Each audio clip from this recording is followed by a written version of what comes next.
سلام، حالتون چطوره؟ امیدوارم که عالی باشین. من برگشتم بعد از 1 ماه و نیم فکر کنم غیبت.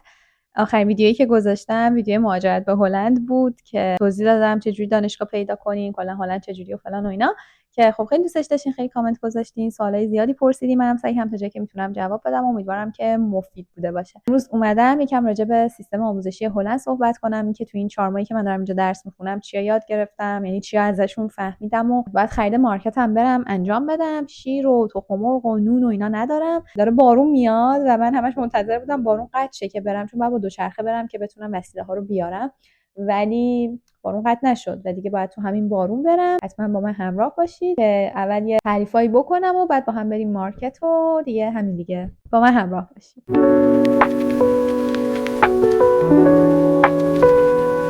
الان که دارین منو اینجا میبینین احتمالاً صورتم هم پف داره همچنان، به این خاطره که من دیشب اصلا نخوابیدم. ساعت 5:30 صبح خوابیدم. یه ددلاینی داشتیم برای 1 دسامبر، یعنی امروز ساعت 10 صبح، بعد یه مقاله سابمیت می‌کردیم. مقاله که یه نراتیو ریویو بود. به خیال خودم اولین بارم بود کلا داشتم یه کار اینجوری آکادمیک انجام میدادم و واقعا ایده‌ای نداشتم چطوره، چقدر وقت میگیره و اینا. بعد دیگه به خیال خودم مثلا 3-4 ساعت کار داشت، خورده کاریاش مونده بود. من خیلی خوب پیش رفته بودم تا به دیشب. نشستم پاشتم، نه کار 3-4 ساعت نیست. مثلا ادیت ها و ریز کاریناش خیلی طول میکشه. دیگه تا 5:30 صبح بیدار بودم. از 8-9 شب که نشستم تا 5:30 صبح بیدار بودم و نهایتا هم سابمیت کردم.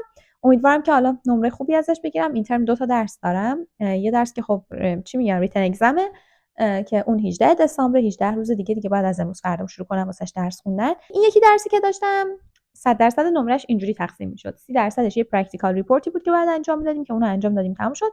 70% باقی مونده این نراتیو ریویویی که نوشتیم که حالا نمرش هنوز نیومده، ولی خوبیش اینه که دیگه من ترجیح میدم این مدلی باشه، یعنی مثلا یه اسایمنتی باشه هی خورد بعد انجامش بدی، تا اینکه توی یک لحظه، توی یک روز، مثلا تو 2 ساعت بری امتحان بدی از تمام اون چیزایی که تو 1 ماه و نیم گذشته یاد گرفتی، تو 2 ماه گذشته یاد گرفتی. کم فشارش واسم زیاده دیگه. اینم از این. البته نمیدونم، اینم بهتون بگم که توی هلند خیلی نرماله که شما برین امتحان ریسیت بدین، امتحان مجدد بدید.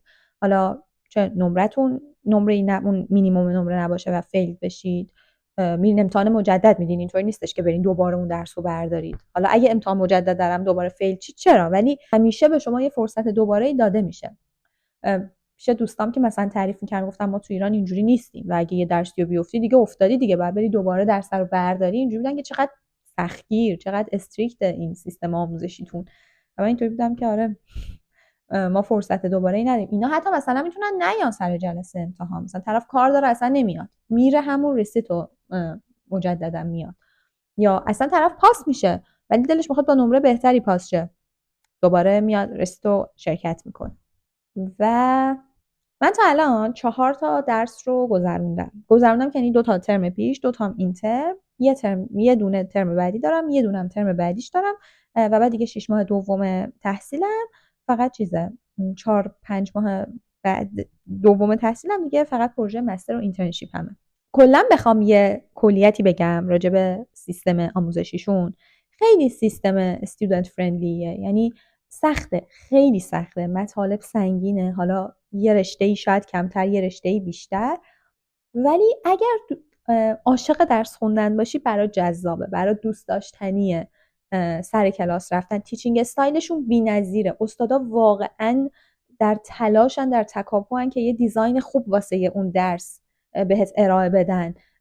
نمیدونم، من 20-25 ساله، یعنی مثلا حالا تو این رنج سنی هم بچه‌ای مستر، انگاری مثلا بچه 7-8 سالن جوری براشون طراحی شده اون چارت درسی. نمیدونم، مثلا اسایمنت هامون هم حتی خیلی باحال و بامزه است. مثلا یه درسی داریم اسمش پرسپچوال موتور لرنینگ.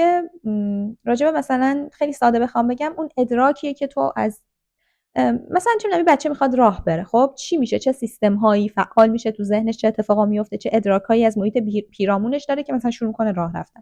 خب ما داشتیم یه سری مثلا نظریه‌های تئوری میخوندیم راجع به این، و واسه اینکه از این حالت خشک خارج شه ما بعد خودمونم شروع می‌کردیم یه حرکت جدید رو یاد گرفتن. حالا نه لزوما ورزش، یکی شروع کرد یاد بگیره سوت بزنه، بلد نبود سوت بزنه. یکی شروع کردش حالا فکر کنین کلی استودنتیم، هر کی یه چیزی رو انتخاب کرد، یه چند تا باحالش رو یادم. مثلا یکی شروع کرد بافتنی ببافه.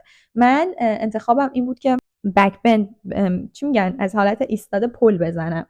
من پل خالی رو میتونستم بزنم، با کمک با دیوارم میتونستم، ولی تا حالا تنهایی نرفته بودم پایین که خب تو این 5 هفته که با ولاگ هفتگی میگرفتیم از تمرینات روزانمون که ببینیم چه جوری اون مثلا نظریه های تئوری رو اپلای کردیم روی مثلا حالا به صورت پرکتیکال هم کار کردیم، بعد ولاگ گرفتیم و من نهایتا تونستم توی ولاگ هفته 4م اون کار رو انجام بدم. حالا همین الان ویدیوش هم واسهتون میذارم ببینید.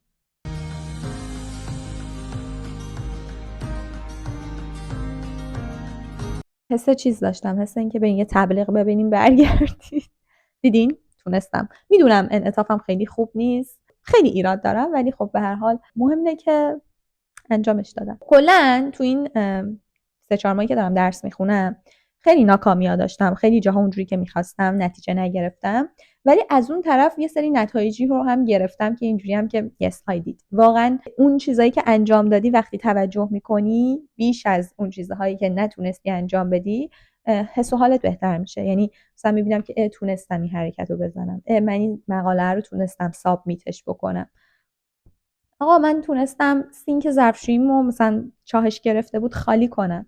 میدونی چی میگم؟ یه سری کارهایی که انجام میدی رو واقعا باید بنویسی، جلو چشمت باشه، ببینی چقدر کارهای زیادیه که تو پسش بر اومدی، کارهایی که شاید هیچ موقع فکر نمی‌کردی بتونی انجام بدی. اینم نصیحت‌های یک دختره. دیگه بخوام از سیستم آموزشیشون بگم، از استودنت ها بگم فوق العاده همه سعی میکنن هلپفول باشن. واقعا من ندیدم کسی بخواد مثلا دانشش رو شیر نکنه. جزوه از هر کسی بخوای بهت میده، راجع به هر درسی سوال بپرسی بهت کمک میکنن. نمیدونم، خیلی برام جذابه. من قبل از اینکه بیام این دانشگاه خب تو لینکدین با یه سری از بچه‌ها کانکشن زده بودم، بچهای سال بالایی، یعنی قبلا این رشته رو خوندن، و یه بار یکیشون یه حرف خوبی زد، گفت انقدر استرس نداشته باش. شما خیلی سوال می‌پرسیدم، انقدر استرس نداشته باش، همیشه یه کسی هست که کمکت کنه. و با چشمام دیدم که واقعا همیشه یکی هست که کمکت کنه. اتفاقات بد نمیافته، چرا میافته؟ چیزایی نمیشنوی که بهت بر بخوره، چرا میشنوی؟ ولی واقعا به خودت بستگی داره که فوکست رو بذاری رو اونا یا بذاری رو اون چیزای، اون انرژی خوب و اون وایب مثبتی که از بیرون بهت داده میشه. خیلی گرمم شد. اینجا الان هوا فکر کنم 5 درجه اینا باید باشه، تازه فیلز لایکش باید کمتر هم باشه. 7 درجه است، فیلز لایک 2. ولی من الان شوفاژم خاموشه. اینجا دیوارهای ساختمون، حالا این ساختمونی که من توشم، واقعا جوری ساخته شده که سرما نمیاد تو. من مثلا صبح میرم دانشگاه دیگه خاموش میکنم خب شوفاژو اگر که شبش روشن کرده باشم، و خب مثلا ساعت 8-9 شب میرسم خونه، قاعدتا باید سرد باشه خونه، از صبح شوفاژ خاموش، نه هوا عالیه. حالا چون اصولا میرم دوش میگیرم دیگه واسه خودم روشن میکنم که سرما نخورم بعدش. خیلی خوبه از این جهت هم که خب مثلا سازه ساختمون طوریه که اصلا سرما نمیاد تو، گرما هم احتمالا نمیره بیرون. چند وقت پیش داشتم با یکی از دوستام صحبت میکردم، اهل اسلوواکیه. تازه مثلا کشوری که زندگی میکرد کشوری نبود که خیلی مثلا مردم مثل هلند همه انگلیسی بلد باشن، اینا نبود. ولی داشتم بهش میگفتم که ما توی مدرسه اصلا انگلیسی یاد نمیگیریم. خیلی براش عجیب بود. گفتش خب درساتون رو به چه زبونی میخونین؟ گفتم معلومه فارسی. گفت یعنی حتی مثلا درسی مثل ریاضی، شیمی فلان؟ گفتم ببین اوکی زبون ریاضی از چپ به راسته، ولی ما ریاضی رو فارسی میخونیم. گفت یعنی هیچ درس انگلیسی نداریم؟ گفتم فقط مثلا درس خیلی مزخرف انگلیسی داشتیم توی هفتم هشتم نهممون. گفتم ما مثلا میخونیم یاد میگیریم.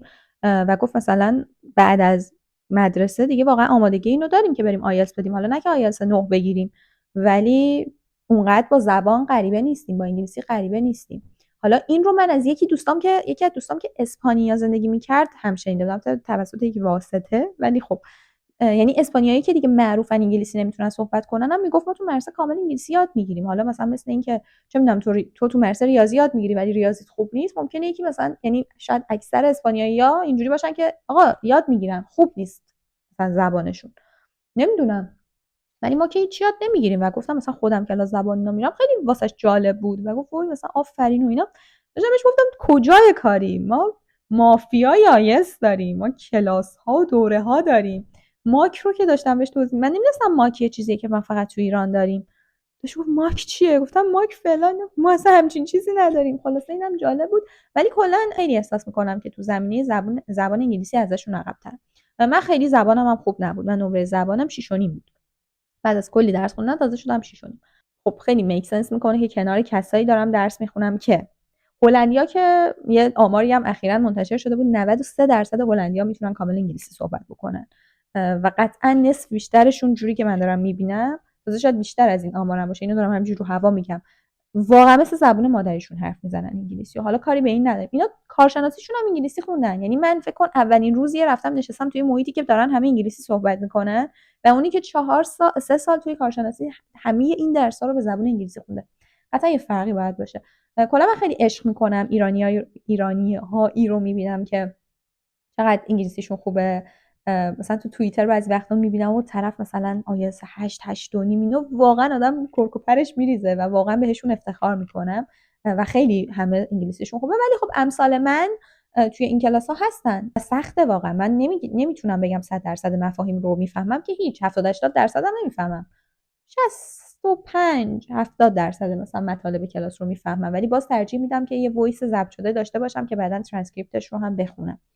حالا خیلی بهتر شدم، قشنگ متوجه اون تغییره هستم از 4 ماه پیش که سر کلاس نشستم تا به الان، ولی باز با این حال نمیتونم 100% مفاهیم رو سر کلاس بگیرم و این چیزی که راجبش صحبت نمیشه. من خودم به شخصه تا الان فقط تحت تاثیر دیتاهایی بودم که از اونایی که خیلی زبانشون خوبه و میمدن میگفتن که آره مثلا اینجوری زبان بخونی اونجوری زبان بخونی سر کلاس. ولی اینا قطعا هستن کسایی که با زبان 6 و نیم اپلای میکنن، مهاجرت میکنن و میرن سر کلاس ها و میبینن یه سری چیزایی رو نمیفهمن و شاید خجالت بکشن حتی بیان بگن. پس اوکی، واقعا اتفاق میفته و مهم اینه پسش برمیای نهایتا. شاید پرفکت نباشی ولی پاس میکنی درس ها رو، پاس میشی. یه چیزایی هم ممکنه پاس نشی این وسط، ولی خب در کل میتونی انجامش بدی. اگه دانشگاه گفته مثلا اون مینیمم باید اینجوری باشه، مینیمم رو داری انجامش میدی. ولی خب آدم نباید دوچار اون مقایسه بشه. متاسفانه وقتی وارد اون لوپ میشی که مثلا همش خودتو مقایسه میکنی دیگه خراب میشه، به خاطر اینکه تو داری با کسی خودتو مقایسه میکنی که اولا هیچ درگیری ذهنی جز این که مثلا درس بخونه الان تو ذهنش نیست، تو کشور بی‌نظیری داره زندگی میکنه، توی کشور شادی داره زندگی میکنه، هیچ مشکلی با انگلیسی نداره و خب از ابتدا تو داچ ادویکیشن سیستم بزرگ شده. قطعا یه فرقی باید بین من و اون آدم باشه و نباید من مقایسه کنم خودم رو باش. گاهی وقتا توی استودنت مهاجر صرفا باید سروایو کنی، همینو بس. و خیلی مهمه که اون تفکرات کمالگرایی رو از ذهنت بتونی دور کنی، وگرنه افسرده میشی، واقعا حالت بد میشه، چون قطعا قرار نیست همه اوضاع بر وفق مرادت باشه. کاش این کلمه رو استفاده نمیکردم، چون نمیدونم وفق مراد فکر کنم. خلاصه که اینم از اینو. بلک فرایدی بود، هست، یعنی همچنان فکر می‌کنم تخفیفات بلک فرایدی هست. چند تا خرید خوب داشتم. یکی ریش‌تراش فیلیپس بر بابام گرفتم، با پول خودش بنده خدا گرفتم، ولی اینجوری بودم که دخترتون از خارج واسه از این کرلرهای شگلم گرفتم. خیلی شگلم هر کس خیلی خوبه، واقعا بهتون پیشنهاد میکنم، مثلا درشتشو. بعد شیکر نینجا واسه مامانم گرفتم. مامانم بابام خوشحال میشن اینا رو ببرم بهشون بدم. و آره یه سری خریده ریزه میزم کردم، مثلا چه میدونم ویتامین دی گرفتم، یکی بخر 2 تا ببر. اینجا باید ویتامین دی بخوری چون واقعا آفتاب نیست. من اوکیم، من خیلی با این آب و هوا هنوز بعد از گذشت 4 ماه اوکیم. شاید 1 سال دیگه نظرم این نباشه ولی الان اوکیم. فقط مشکلم با زود تاریک شدن هواست. تازه من خیلی کانسیدر کرده بودم قبل مهاجرت که مثلا دانمارک و فنلاند و نروژ اینا که کلا پولار نایت دارن نرم سمتشون که مثلا خیلی دیگه تاریکی زیاده، ولی اینجا هم دیگه ساعت 4 و نیم آفتاب داره غروب میکنه و 5 و نیم تاریک قشنگ. این بده، من خیلی خوشم نمیاد از این وضعیت تاریکی. چرا؟ چون تو ذهنم اینجوری هم که هوا تاریک شد دیگه درس نخون، دیگه شب، دیگه وقتشه که چیل کنی، چون تو ایران هر وقت هوا تاریکه دیگه چیل میکنیم. وقت توی ایران تو تاریکی هوا کار نکردم، درس نخوندم، مثلا همین خیلی برام تو ذهنمی نیست. ولی اینجا ساعت 5 تاریک میشه، تو 3-4 ساعت مفید هنوز داری بعد ساعت 5 4 و نیم تازه، خب بعضی وقتا از دستش میدم. 2 تا روتین جدید اضافه کردم. یکی باشگاه منظمه و دیگه با دستگاه کار میکنم. من یه کلاس بادی پامپ میرفتم، یه کلاس گروهی که روی عضلات بزرگ بدن بیشتر کار میکرد، خیلی دوست داشتم. تو ایرانم اونو میرفتم ولی یه ذره مسیرش منو تنبل کرده بود و میپیچوندم دیگه. این شد که ترجیح دادم برم کار با دستگاه دوباره که هم زودتر نتیجه بگیرم، همین که دقیقاً بغل دانشگاهمه و بابت رفت و آمد نه هزینه‌ای میدم نه سختی میاد. همین صبح اول صبح برمیدارم این وسیله‌های باشگاهمو میبرم میذارم تو لاکرهای دانشگاه، درسامو میخونم، میرم باشگاه و برمیگردم خونه. یکی دیگه روتین بعدی که اضافه کردم تراپیه. من همیشه از بچگی تراپی میرفتم. بچگی که میگم مثلا 17 18 سالگی میشه تراپیست میرفتم، دوست داشتم. و یه تایمی خیلی فاصله افتاد و بعد دوباره احساس کردم که باید شروع کنم. یه تراپیست خیلی قربونش برم خوبم پیدا کردم، واسه اینکه دوستام درد نکنه. اینم از این. دیشب فسنجون پختم. خوشم میاد از آشپزی کردن، منتها نمیدونم دوست دارم آشپزی ولی دلم میخواد یکی کنارم باشه که با هم بخوریم غذا رو. دوستی، مامانی، پارتنری. ولی خب تنهایی یکم اینجوریم که خیلی خوشمزه است ولی خوشحالم نمیکنه خیلی. فکر کنم دیگه خیلی پرحرف کردم. بریم با هم دیگه مارکت و همین دیگه. سلطان رنگ‌های نامنظم، چون باید با 2 چرخه برم و به نظر خیلی سرد و بادی میاد. اینو اینجوری میپیچم و یه کاپشن میپوشم. کیسه هامو برداشتم. اوه این آسانسور خرابه.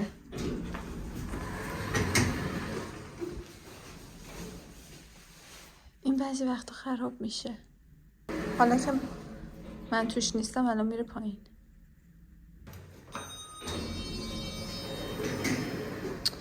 نگو، یعنی همشو باید پیاده برم؟ عالی شد.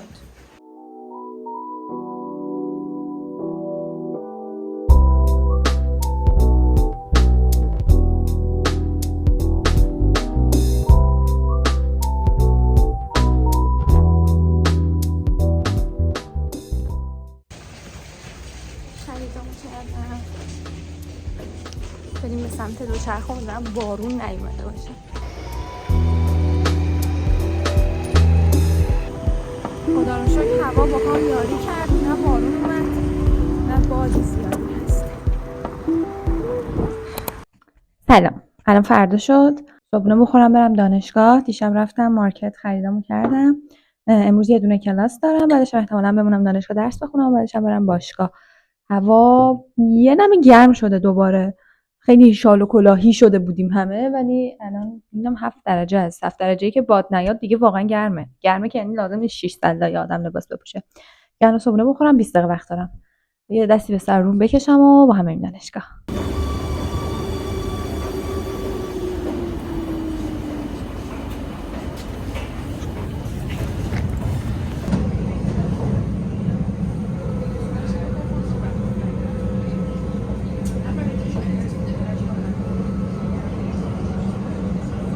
سرده، خیلی سرده. به نظر میاد لباس مناسب نپوشیدم و برگشتنی شب قراره یخ کنه.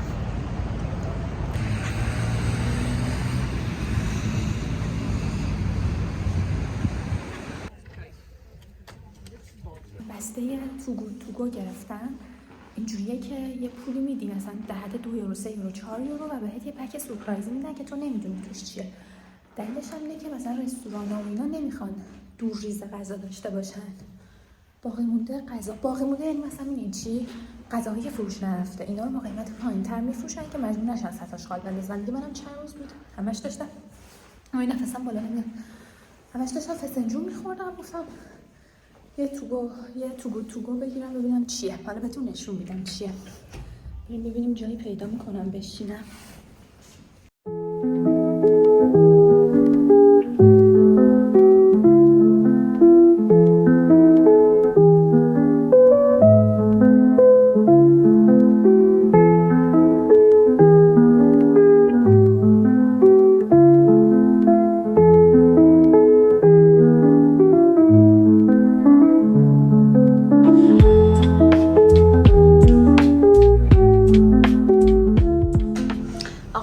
گرفتم.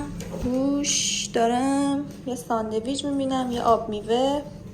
حالا الان میرم قشنگتر باز میکنم بهتون نشون میدم. البته میخوام برم شام بخورم، شاید شب رفتم خونه نشونتون دادم. من از باشگاه برگشتم.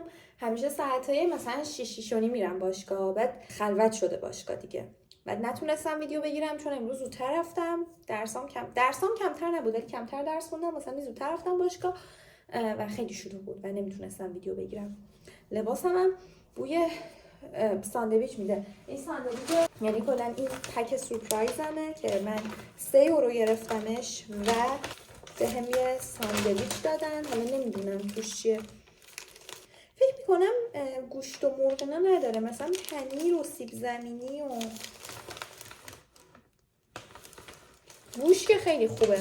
و آره این توی کمدم بود، توی باشگاه که بودم تو لاکرم گذاشته بودم که حالا اونجا بو ور نداره و حواسم نبود، همه لباسام بیرون بود ولی این داخل لاکره بود و بوی ساندویچ گرفتم.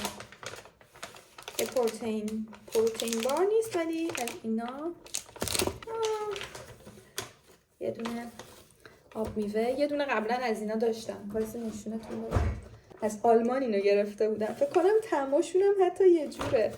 پشمام اینا قبلا از آلمان گرفته بودم. اینا همه 3 یورو. ببینین یه ساندویچ، یه دونه از اینا، آب میوه خودش به تنهایی فکر کنم مثلا 2 یورو اینا باشه. یک عدد سیب و فکر کنم این شیره. نه شیر نیست. چیه؟ ماست نوشیدنی با مزه تمشک دیگه. این نه تمشک نیست، وای اسم میوه رو یادم رفت. بلوبری، رزبری وای نمیدونم اسمش چیه، روشم ننوشته، یعنی هلندی نوشته، نمیدونم این چیه. اگه شما میدونین اسم این چیه تو کامنت ها بهم. بله اینا همه با هم دیگه 3 یورو که واقعا میصرفه. چند روزه دارم فسنجون میخورم، واقعا فسنجون زده شده بودم دیگه، گفتم امروز شام میتونم یه متفاوت بخورم، هرچند میدونم توش احتمالاً پروتئین نداره، شاید تخم مرغ داشته باشه، نمیدونم، حالا بعداً باید ببینم. anyway به این شکل فردا هم باید برم دانشگاه، برم دوش بگیرم، یکم آماده شم برای فردا. این 2 هفته باقی مونده، 2 هفته‌ای که باید خیلی درس بخونم و همین دیگه. یه چیزی هم خواستم تعریف کنم یادم رفت. من هفته پیش ثبت نام کردم باشگاهمو، بعد باید واسه اینکه وارد باشگاه بشی در باز بشه بعد با گوشیت اسکن کنی یه چیزیو، بعد مثلا میبینه که ممبرشیپ فعال داری و میتونی وارد شی. بعد از روزی که من ثبت نام کردم این کار نمی‌کردش دیگه. هر سری مثلا به یکی میگفت، یکی که یعنی به مسئول اونجا میگفتم در وا کنه و یارو وا می‌کردم من میرفتم تو بدون اینکه کسی چک کنه که من مثلا سابسکریپشن فعال دارم یا نه. دیگه خلاصه امروز خودم رفتم به یارو گفتم که آقا این کار نمیکنه مثلا چرا، و گفت بس ببینم و اسممو زد روی سیستم و اینا، گفتش که تو اصلا ممبرشیپ فعال نداری، آخرین مثلا تاریخی که تموم شده مثلا فلان نوامبر بود. و من اینطوری دیدم این نه من هفته پیش ثبت نام کردم، اصلا یه کانورسیشنی هم با مسئول اونجا داشتم همون موقع که ثبت نام کردم و مثلا یارو اسمشو بهم گفت، اهل افغانستان بود و گفت مثلا اسم من سلیمان و اینا، گفتم سلیمان منو ثبت نام کرد. گفتش که من کاملا بهت راست دارم، اگه بخوام دستی اینو باز کنم لازمه که نشون بدم که ثبت نام شدی و این سیستم مثلا مشکل سیستم میشه بهم، یعنی کلی اولا زمینه سازی کرد و گفت میشه بهم نشون بدی مثلا توی اپ بانکت. اف کورس نشون دادم و آقا یارو انقدر ازم معذرت خواهی کرد، اصلا قبل از اینکه نشون بدم شروع کرده بود معذرت خواهی کردن که من بهت راست دارم، من نمیخوام بهت بی‌احترامی بکنم. این فقط کلی معذرت خواهی کرد اصلا بابت اینکه یه همچین مشکلی پیش اومده، ولی بهش که نشون دادم جوری بود که آره مثلا درسته و دستی واسم درست کرد و گفت من فقط باید یه عکس بگیرم که نشون بدم چرا دستی وا کردم برای تو. خلاصه که اینطوری و احساس کردم خیلی کرامتم گرامی داشته شد. البته شاید یک کس دیگه تو موقعیت مشابه من باشه بهش بر بخوره و اینطوری باشه که چرا از من خواستش نشون بدم واریزیمو دارم میگم ثبت نام کردم دیگه، ولی برای من همین که انقدر ازم معذرت خواهی کرد ارزشمند بود و به نظرم that's okay. آره اینم از این همین دیگه. مرسی که تا اینجای ویدیو همراه هم بودین. توی برگای بعدی میبینمتون. دوستتون دارم. خدافظ.